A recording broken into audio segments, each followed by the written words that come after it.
आज की कहानी में आप देखने वाले हो कुछ ऐसे दरिंदों को जो लड़कियों का दूध निकालते थे। और ये दूध कैसे निकालते थे और उसका क्या करते थे, ये सब हम आज की कहानी में देखने वाले हैं। कहानी में हमें एक लेडी डॉक्टर दिखाई देती है जो एक लड़की का ट्रीटमेंट कर रही होती है। तभी वहाँ पर एक आदमी आता है।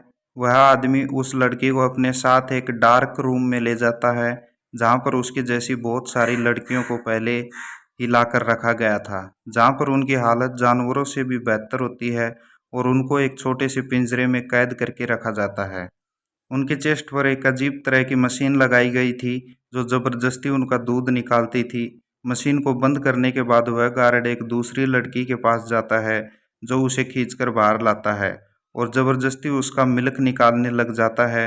जब वो उसका सारा दूध निकाल लेता है तो उसे वापस से पिंजरे में बंद कर देता है। अब एक लड़की के पेट में ज़ोर से दर्द होने लगता है और दर्द की वजह से वो चीखने लगती है। ये चीज़ जब बगल वाली लड़की देखती है तो उसकी मदद करने की कोशिश करती है, लेकिन वो पिंजरे में बंद थी जिससे उसकी मदद नहीं कर सकती थी। तभी आवाज़ सुनकर गार्ड वहाँ पर आ जाता है और अपने साथ एक फीमेल डॉक्टर को भी लाता है। तभी हमें पता चलता है कि उस लड़की को दर्द इसलिए हो रहा था क्योंकि वो प्रेग्नेंट थी। लेकिन जब उसका बच्चा बाहर आता है तो वो फीमेल डॉक्टर देखती है कि वो एक लड़का होता है और वो गार्ड उसे मारने के लिए कहता है, क्योंकि वो लड़की उनके किसी काम की नहीं होती, उन्हें सिर्फ दूध चाहिए होता है।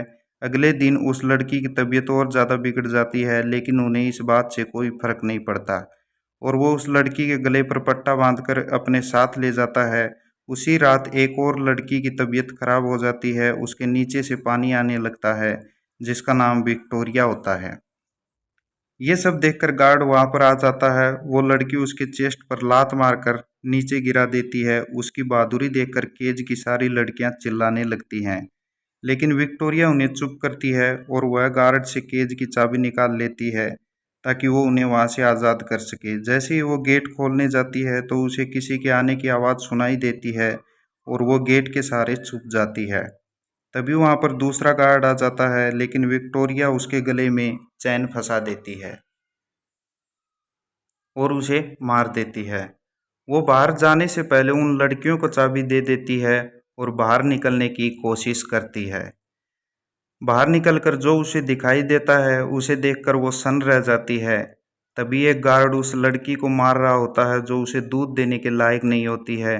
जब वो आगे जाती है तो मंजर और भी खौफनाक होता है, जहाँ पर वो देखती है कि बहुत सारी लड़कियों को बांध कर रखा गया था और उनकी बॉडी में वहीं मिल्क निकालने वाली मशीन लगाई गई होती है जो उनका मिल्क निकाल रही थी।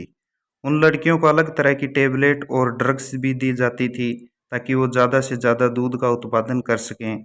कम समय में ज़्यादा दूध निकालने की वजह से उन लड़कियों की हालत बहुत ज़्यादा खराब हो गई थी। लेकिन विक्टोरिया को एक बात तो समझ में आ जाती है कि यहाँ पर एक बहुत बड़ा रैकेट चल रहा है, लेकिन आखिरकार वो लोग इस दूध का करते क्या हैं, ये बात तो विक्टोरिया को भी समझ में नहीं आती। लेकिन यही इस कहानी का प्लॉट है जो आपको आखिर में पता चलेगा। ये देखकर उसे एक बात और समझ आती है कि यहाँ के लोग लड़कों को इसलिए मार देते हैं क्योंकि लड़के उनके बिजनेस में कोई काम नहीं आते हैं। और ज़्यादा जानकारी जानने के लिए जब विक्टोरिया आगे जाती है तो उसे सारा मिलती है, लेकिन सारा ने ऑलरेडी उस गार्ड को मार रखा था जो ज़बरदस्ती उसे यहाँ लेकर आया था। ये दोनों एक दूसरे को देखकर बहुत ज़्यादा खुश होती हैं, लेकिन तभी वहाँ पर वो फीमेल डॉक्टर आ जाती है और वो दोनों दरवाजे के पीछे छुप जाती हैं। जैसे ही वो डॉक्टर अंदर आती है तो दोनों उसे पकड़ लेती हैं और उसकी ज़बान काट देती हैं ताकि वो चिल्ला ना सके, और उसे ज़बरदस्ती पकड़कर विक्टोरिया के केज में बंद कर देती हैं।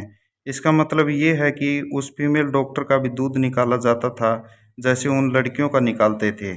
और ये सीन यहीं कट हो जाता है। अगले सीन में हम एक फेयरनेस क्रीम कार्ड देखते हैं जो बहुत ही महंगी होती है और इस क्रीम का टैगलाइन होता है द मिल्क ऑफ लाइफ। और ये मूवी यहीं पर ख़त्म हो जाती है। आई होप आपको समझ आ गया होगा कि उन लड़कियों के दूध का क्या किया जाता है। और इस कहानी का एक दूसरा पहलू भी है जहाँ पर हमारी गायन के बारे में बताया जाता है। यहाँ पर उन्हें तरह तरह के इंजेक्शन दिए जाते हैं ताकि उनका हार्मोनियम लेवल बढ़ सके और वो ज़्यादा से ज़्यादा दूध दे सके। और कम समय में बहुत ज़्यादा दूध निकालने की वजह से उनकी हालत भी बहुत ज़्यादा ख़राब हो जाती है। ये कहानी कहीं ना कहीं उन्हें भी रिप्रेजेंट करती है। वीडियो अगर पसंद आए वीडियो को लाइक कीजिए और चैनल को सब्सक्राइब कीजिए।